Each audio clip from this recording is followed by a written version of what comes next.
Okay, Assalamualaikum warahmatullahi wabarakatuh. Pada semua pelajar teacher, hari ini 14 Jun 2020. Kita ada 10 hari lagi untuk kita bertemu di sekolah, untuk kita belajar bersama-sama di sekolah, dan insya-Allah untuk berakhirnya sesi pembelajaran online kita sempena PKP. Jadi hari ini kita nak sambung Additional Maths Form 5 untuk tajuk Trigonometry Part 5, ya, Trigo Part 5.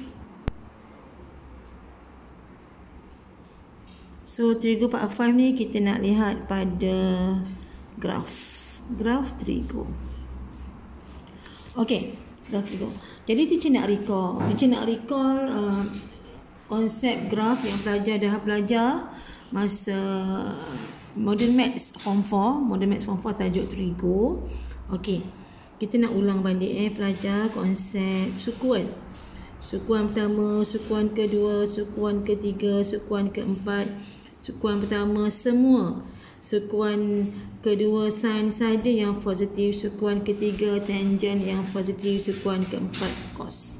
Jadi Allah selalu tengok kita, kan? Dan ini adalah lilitan. Okay, sekarang ni bila nak kaitkan dengan graf, bayangkan lilitan ini yang kosong darjah ni. So teacher buka. So, teacher buka. Ini lilitan kita. Lilitan daripada kosong darjah sehingga ke 360 darjah. Ya. Dan katakanlah ini graf yang pertama kita nak lihat ialah graf sin X. So sini X lah. Okay. So pelajar yang pertama, pelajar perhatikan ya.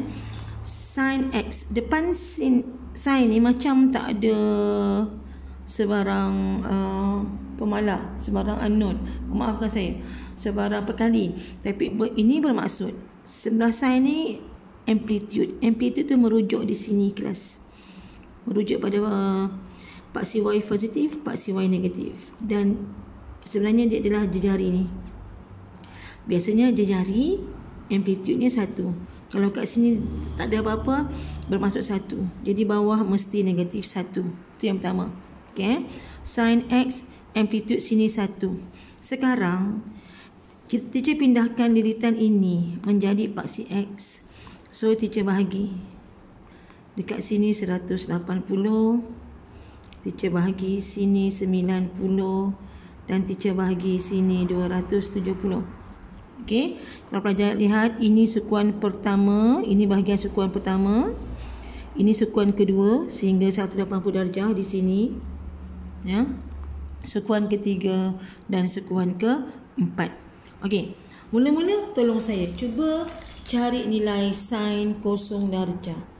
Cari nilai sin kosong darjah. Pelajar akan dapat kosong juga. Okey, kosong darjah pelajar dapat kosong.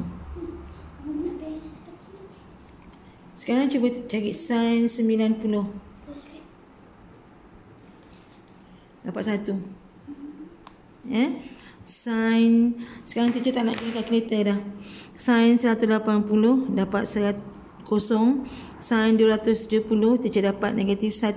Dan sin 360 dapat kosong. Okey, pelajar tengok ya. Ini bentuk graf sin. Tak lawa graf teacher Okey, bentuk dia macam ni. Okey, pelajar tengok. Sukuan pertama, sin berada di bahagian positif. Sukuan kedua masih positif sebab sukuan kedua sin memang positif. Sukuan ketiga sin negatif, sukuan keempat sin pun negatif. Okey, ini asas. Ini adalah graf asas bagi sin. Tak tahu awak sebut sin kan? Okey, yang kedua, kalau teacher nak lukis graf cos Y, cos theta ke cos Y ke kan, kalau nak lukis ya. Konsep dia sama pelajar.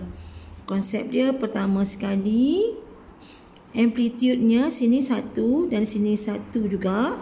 So ini 360, teacher bagi 2, 180, yang ni 90, yang ini 270. Okey, graf kos, kalau pelajar tekan kalkulator, kos sifar, kos kosong, pelajar akan dapat 1. Jadi tengok kita aplikasikan konsep sukuan dengan graf.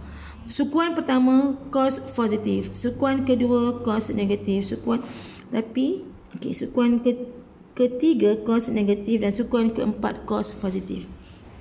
Syaratnya jangan lebih daripada amplitude, jangan lebih kat sini. Jangan lebih. Ingat sukuan pertama kos positif, sukuan kedua negatif, sukuan ketiga negatif, sukuan keempat kos positif. Ingat konsep. Okey, yang ketiga, kita nak tengok graf yang ketiga, tangent, katalah tangent y. Kalau theta sini theta lah. Okey. So amplitude berapa untuk tangent kali ni? Masih 1. Okey, graf tangent dia special 180, 90 dan 270. Okey, graf tangent pelajar. Kalau pelajar tekan tangent kosong, pelajar akan dapat kosong. Tapi cuba awak tekan tangent 90.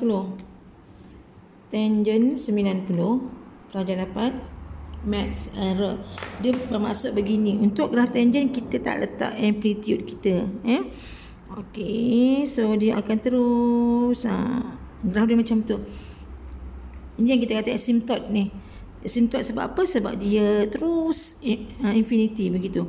Dan ingat sukuan pertama tangent positif, betul? Sukuan kedua tangent negatif kan? Negatif dia asymptote juga. Tapi dekat sukuan ketiga tangent positif jadi asymptote juga. Cubalah cari nilai tangent 270 akan dapat max error. Okey, sama juga dengan sukuan keempat, graf tangent berada di bahagian negatif. Ini dia. Ini dia 3 graf asas trigo sin cos tangent untuk satu putaran. Saya ulang Macam mana kita tahu satu putaran? Pertama, amplitude dia 1 x. X je. Theta je. Y je. Bermakna satu putaran. Satu putaran adalah 360 darjah. Ini graf satu putaran. Ini graf satu putaran. Ini graf satu putaran. Okey, kita pergi pada contoh lain. Soalan A. Katakan teacher nak graf 2 sin 2x. 2 sin 2x. 2 ni amplitude, kali ni 2 putaran. Okey, macam mana pelajar? Yang penting amplitude-nya 2. Sebab 2 dan mesti negatif 2. Okey, ingat basic graf sin macam ni je. Ini satu putaran yang kita buat di sini, satu putaran. Oleh sebab dia dua putaran, kau gerakkan, make sure dia tak lebih daripada amplitude.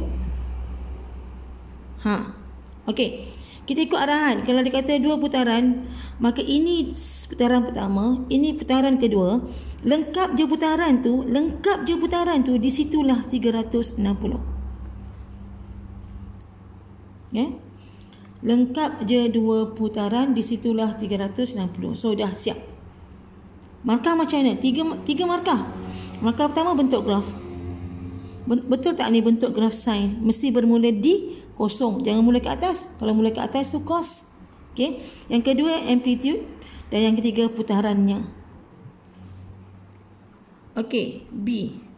Soalan lebih kurang sama. 2 sin 2x. Tapi dia kata dia nak x dari kosong hingga theta. Theta berapa? Theta tu berapa? 360 ni berapa? 360 adalah 2 theta pi. 360 adalah 2 pi. Jadi kalau pi 180. Okey, jadi begini Pelajar mula-mula pelajar akan lukis begini. Awak akan buat sini 2, negatif 2. Kena tunjuk amplitude dia.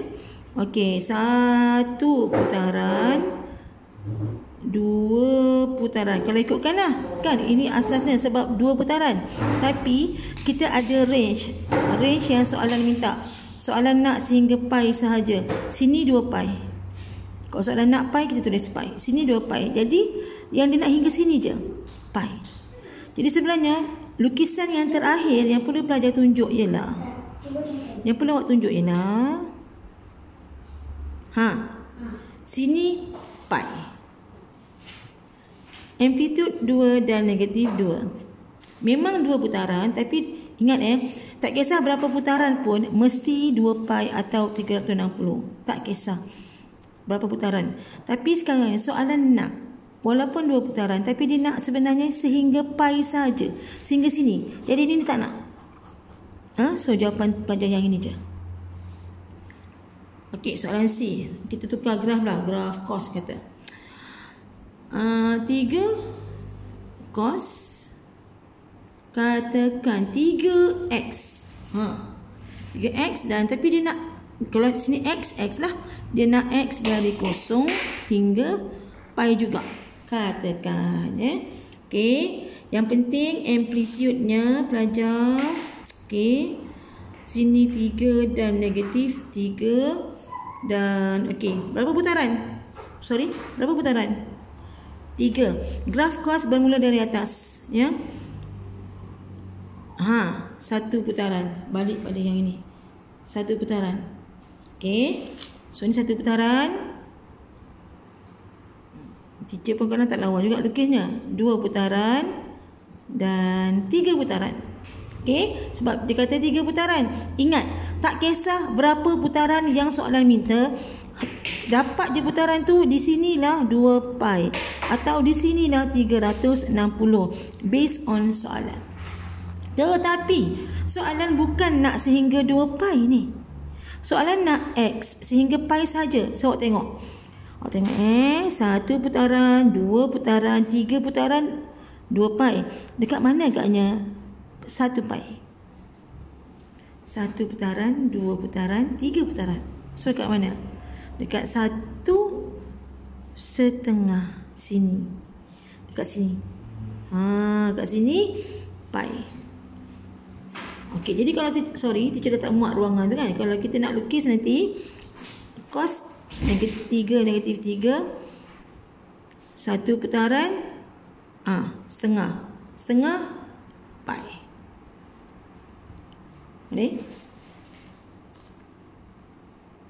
Okey, jom. Kita ada beberapa soalan di sini. Solve, let's do solve. Bukan, check kita. Okey, apa? Graf. Okey, yang ni dia nak graf y sama dengan 3 cos 2x. Perhatikan amplitude-nya 3 dengan 2 putaran cos ya. Nanti kecil-kecil je lah. Negatif 3, 2 putaran. Cos bermula dari atas sini Cos bermula dari sini. 1, 2. 2 putaran je mesti. Sekarang dia bagi dalam darjah mesti 360. Lengkap 2 putaran 360. Yang atas ni jangan lebih